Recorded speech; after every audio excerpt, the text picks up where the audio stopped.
takeaway from the game a month ago against the Yankees at the Bronx, where I believe you had 7 innings, 10 strikeouts? I mean, a month ago, that's a long time. I felt like I was pretty focused that game and executing pitches, and that's what I'm gonna try to do tomorrow. So I know this is your first year in Kansas City, but I wonder just your impressions of the fan base so far and kind of how they've embraced you and what you're looking forward to pitching in front of them tomorrow. I mean, it's been great. They bring a lot of energy. I'm excited to see a full house tomorrow. I'm excited to see how loud it's going to get. And, they've been behind us all year, and we couldn't be where we're at without them.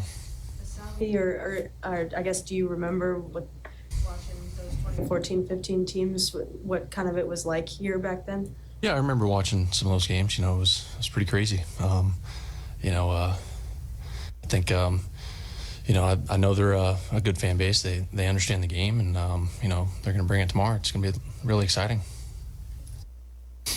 Seth, how does it feel to be back in Kansas City after such a long road trip? And what are your takeaways from that road trip? I mean, it feels great. It feels like we've been gone for a month. Excited to get back. I think, with how busy the past couple weeks have been, getting home tonight and having a nice home-cooked meal, it's going to treat me good. Remember the feeling when you left? You guys have lost that homestand, and now you come back here in the playoffs. Yeah, that was tough last homestand, but playing October, that was the ultimate goal, and here we are. So embrace it. Seth, what stands out to you about the bullpen and the playoffs so far? They're out there working. They're making good pitches. They're getting big outs for us. I know it hasn't been the easiest year for a lot of those guys, but our whole team, our whole staff, we trust them. And when we hand them the ball, we know they're going to go out there and do their job. That's what they've been doing. Kind of on that front, you guys had a lot of turnover. From the first time you guys saw the Yankees, and just a month ago, there's been turnover with different people in different roles in the bullpen. Kind of, how's that been as a starter to kind of watch that process find its way through to where it is right now? I mean, it's really cool. With Ursack closing out games for us, his stuff's electric. I feel like, any of those guys could come in whatever part of the game and they're going to execute pitches, and they got really good stuff. As a starter, handing the ball off to those guys, it's an easy thing to do, and you feel great when they take the rock behind you. So for me, it's a matter of just being aggressive and trusting that if anything happens, those guys are going to come in and bail me out.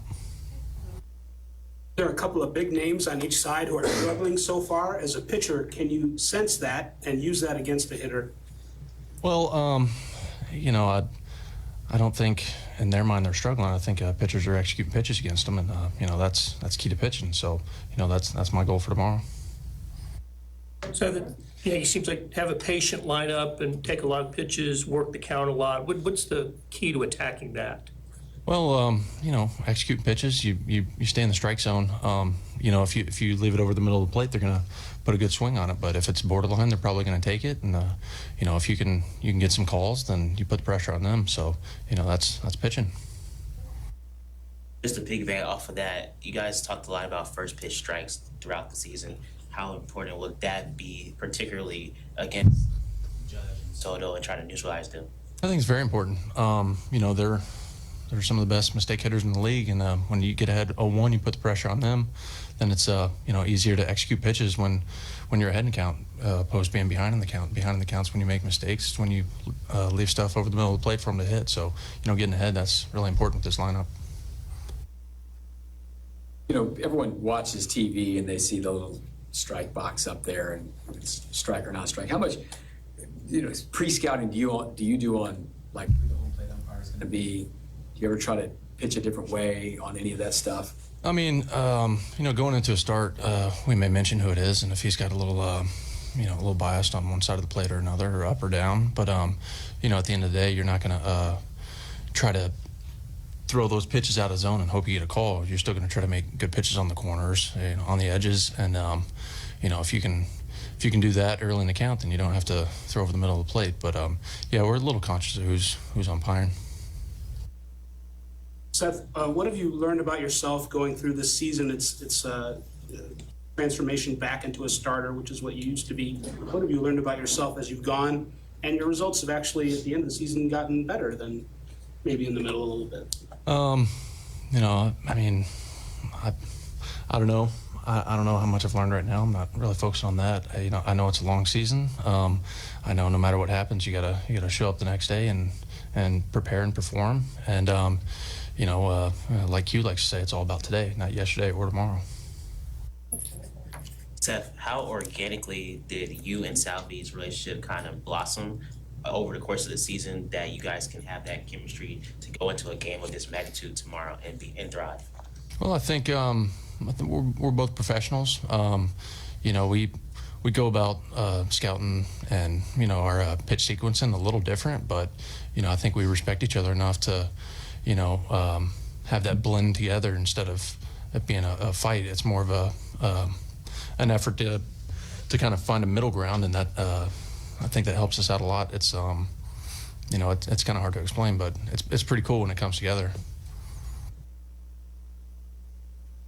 Just maybe like on that front, you've pitched to Mean a lot this year too, just because they've gotten Salvy all that rest. How do you factor that in when you're pitching to different catchers and maybe, you know, those discussions about which sequences and all that?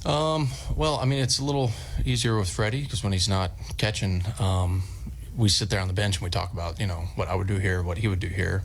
You know, when Salvy's not catching, he's playing. So, you know, we don't get to have those conversations in between games because he's playing every day. But, you know, like I said, the professionalism and the respect we have for each other, it just kind of comes together. We don't have to really think about it. All right, thanks.